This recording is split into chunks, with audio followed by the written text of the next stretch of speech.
In 2014, the Edgewood Waterfront Preservation Association hired historic preservation consultants Catherine J. Kavanaugh to prepare a nomination to the National Register of Historic Places for Stillhouse Cove. This presentation, which was first given at the EWPA annual meeting in October 2014, describes the history of Stillhouse Cove and the process for getting it listed on the National Register. The presentation takes about 20 minutes.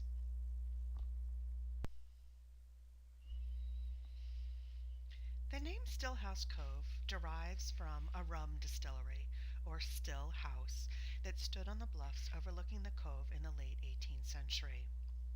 Rum was a major commodity in colonial New England as part of the Triangle trade, and Patuxent Village was an important seaport.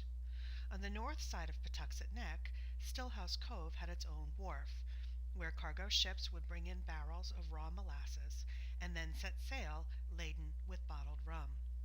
A roadway called Stillhouse Lane, now Ocean Avenue, gave access to the wharf and the distillery from Broad Street, which of course was the main street in Patuxent and also connected to Providence. The distillery belonged to a man named Joseph Rhodes, whose name you may recognize in connection with the burning of the Gaspee in 1772. When the wounded British captain of that ship, Lieutenant William Duddingston, was brought ashore at Stillhouse Cove, he was taken to Joseph Rhodes' home to recuperate. That house, as well as the distillery and the wharf, are all long gone, but a marker in the public park at the cove commemorates this event.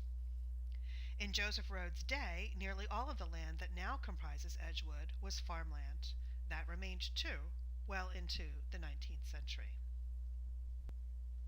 This map shows the area in 1851. We can see Patuxent Village, Broad Street, and Stillhouse Cove. The little black squares represent buildings, so you can see that north of Patuxent Village there was only a small cluster of houses around Ocean Avenue, and otherwise just a few scattered houses along Broad Street. The transformation of all this open space into a residential neighborhood was triggered by the growth of Providence from a small city into a major metropolitan area in the second half of the 19th century, thanks to a booming industrial economy. As Providence became more industrialized, it also grew increasingly congested, noisy, and polluted. Crime increased, and so did the incidence of disease. These kinds of problems were common in other American manufacturing cities as well, and as a result, a nationwide trend emerged. Areas on the fringes of the urban center came to be idealized as a better living environment, still accessible to the city, but closer to nature, with more space, cleaner, healthier, quieter, and safer. Those who could afford it began to build second homes and later primary residences in suburban areas. Real estate speculators also began buying up farmland outside of the growing city in anticipation of future housing demand. This mid-19th century view is looking from somewhere in South Providence across a causeway that is now Allen's Avenue. Northeast Cranston offered this same sense of greenery, openness, light, fresh air, water views, and easy access to Providence. And it also had some additional amenities that made it highly desirable for new suburban residential development. In 1868, horse-drawn streetcars were introduced on Broad Street. By 1879, direct service was available from Patuxent Village all the way to downtown Providence, and in 1892, the streetcars were electrified. Public transit made it possible for people to live beyond walking distance of the center city and still have a relatively quick and inexpensive commute to work, shopping, and other destinations. Meanwhile, in 1871, Roger Williams Park began to take shape on the west side of Broad Street near the Providence-Cranston city line. When it was completed, 2 decades later, the park held 432 acres and was the crown jewel of Providence's public parks. Its close proximity to Edgewood gave the neighborhood both its name and a major recreational amenity. In 1875, the Rhode Island Yacht Club was established in Stillhouse Cove at the foot of Ocean Avenue. A decade later, the Edgewood Yacht Club was founded on the riverfront at the eastern end of Shaw Avenue.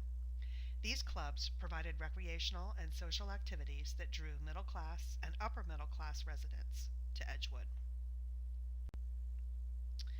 The early 1880s also saw the introduction in Edgewood of a municipal water system and gas and electrical services, as well as the beginning of efforts to extend Allen's Avenue from the city line all the way through Edgewood to Ocean Avenue.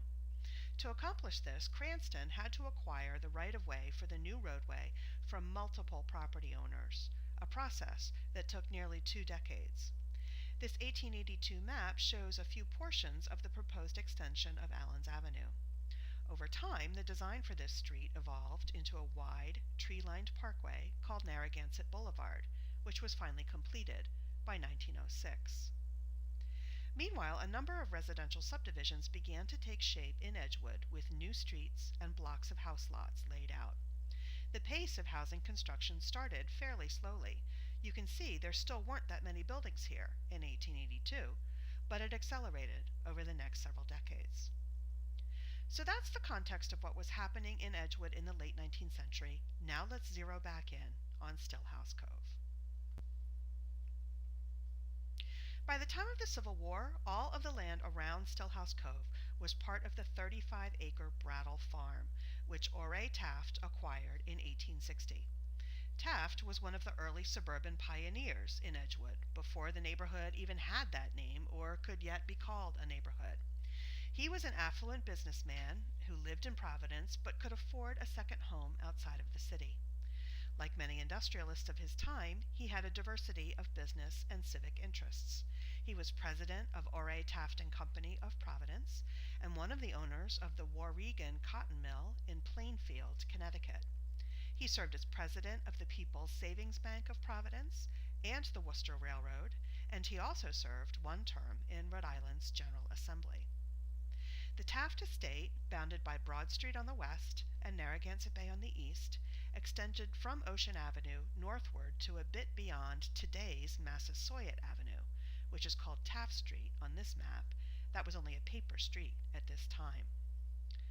The Taft House stood at the intersection of what is now Circuit Drive and Selkirk Road, but with nothing else around it at the time, the house would have had extensive water views to the north, east, and south. The Taft House was demolished in the 1950s. After Ora Taft died in 1865, the property went to his son, Edward P. Taft, who was a major industrialist in his own right. He built one of the largest mills in the country, the Panama Mill, and the mill village of Taftville in Norwich, Connecticut. Here's a bird's eye view of the Taft estate in 1890 under Edward Taft's ownership. We can see the main house with some outbuildings nearby, probably barns or stables. The driveway from Broad Street lay between where Windsor Road and Stratford Road are today, and the original building of the Rhode Island Yacht Club, seen here, was destroyed in the hurricane of 1938. This photo from the 1890s shows a view of Stillhouse Cove from the Taft estate.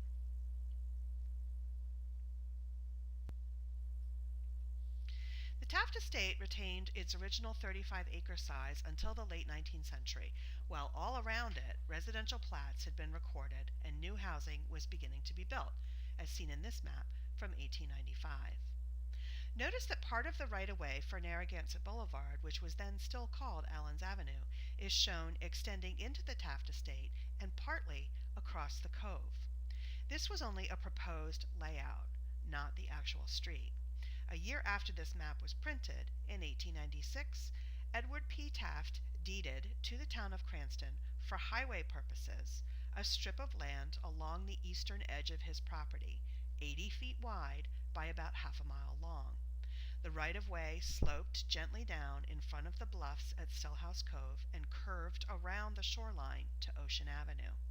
The change of grade, the curve, and the sweeping water views at the southern end of Narragansett Boulevard are all unique and character-defining topographical and visual features.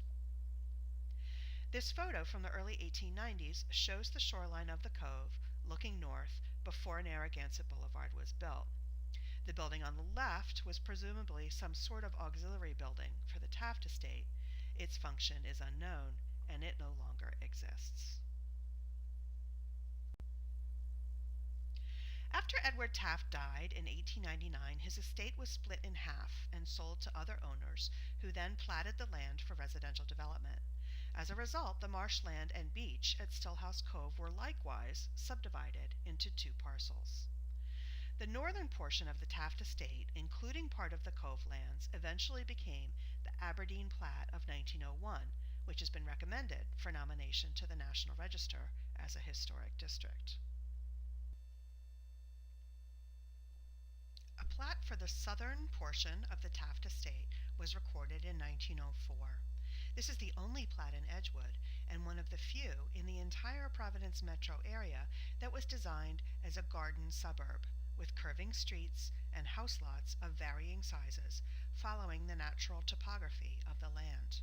The biggest house lot, about 1 acre, held the former Taft House. Stillhouse Cove's salt marsh land and beach were not well suited for housing construction, but the waterfront was a scenic and recreational amenity, and the tall bluffs on the west side of Narragansett Boulevard were an ideal building site, elevated above the floodplain and offering extensive water views. As Ore Taft had done over half a century before, the Taft estate plat likewise capitalized on these unique features. Every house lot in this plat either has a water view or lies within a 5-minute walk of Stillhouse Cove, advantages which surely enhanced the plat's marketability and its rapid pace of development. 85% of its houses were built between 1905 and 1930. With the completion of Narragansett Boulevard in 1906, Stillhouse Cove became more accessible to residents of the larger neighborhood and the general public. About a decade later, Stillhouse Cove officially became public property when it was acquired by the Metropolitan Park Commission. The MPC had been created in 1905 by the Rhode Island General Assembly with a mandate to create a system of public parks, reservations, and parkways in the 11 cities and towns lying within a 10-mile radius of the state capitol building in Providence. Stillhouse Cove, as a scenic natural landscape that was not well suited for building, fit the selection criteria, and in 1915 the Stillhouse Cove Reservation was established, including about 5 acres of land and 38 acres of water. This reunited, under single ownership, the Cove lands that had been divided by the Aberdeen Plat of 1901 and the Taft Estate Plat of 1904. But as this map indicates, the Cove lands remained subdivided into two parcels, as they are still today. This is a view of Stillhouse Cove and Narragansett Boulevard in 1915, the year that the state reservation was created. Note how narrow the boulevard was at that time. It was widened in the 1940s. Here are two more views of the reservation in 1919 and in 1921. Again, that's with the original Rhode Island Yacht Club building in the Cove. After the MPC dissolved in 1935, oversight of Stillhouse Cove passed to several successive state agencies. About 20 acres of the reservation, all underwater, was sold to the Rhode Island Yacht Club in 1955. In 1984, the city of Cranston acquired the remainder of the reservation as a municipal park. Meanwhile, in 1978, the Edgewood Waterfront Preservation Association was organized to help maintain and restore the marsh and the beach and to improve the park. The National Register of Historic Places is the federal government's official list of buildings, districts, structures, sites, and objects that are significant in American history, architecture, archaeology, engineering, and culture. Properties are nominated to the National Register through the State Historic Preservation Office, which for us is the Rhode Island Historical Preservation and Heritage Commission, subject to approval by the National Park Service. Several historic districts in Edgewood have already been listed on the National Register over the past decade or so. Most of these districts relate to individual subdivision plats, like the Taft Estate Plat, where a historic district was NR listed in 2003.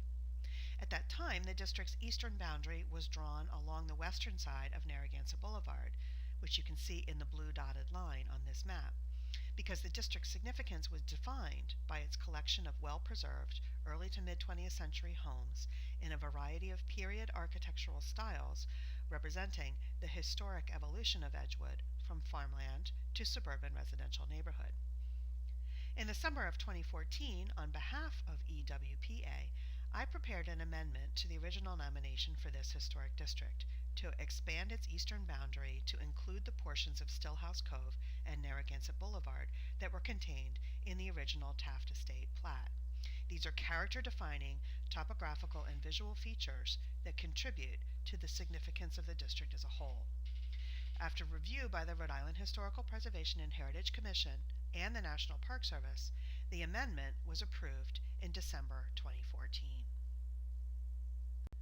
If anyone would like to read either the amendment to the Taft Estate Plat Historic District or the original nomination, both are on the Rhode Island Historical Preservation and Heritage Commission's website at www.preservation.ri.gov.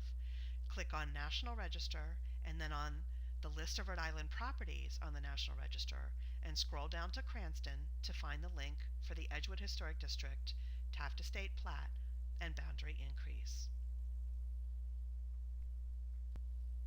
In 2015, the City of Cranston received a grant from the Rhode Island Historical Preservation and Heritage Commission to hire a preservation consultant to prepare a National Register nomination for the Aberdeen Plat Historic District, which will include the northern portion of Stillhouse Cove. That nomination should be ready for review and approval sometime in 2016.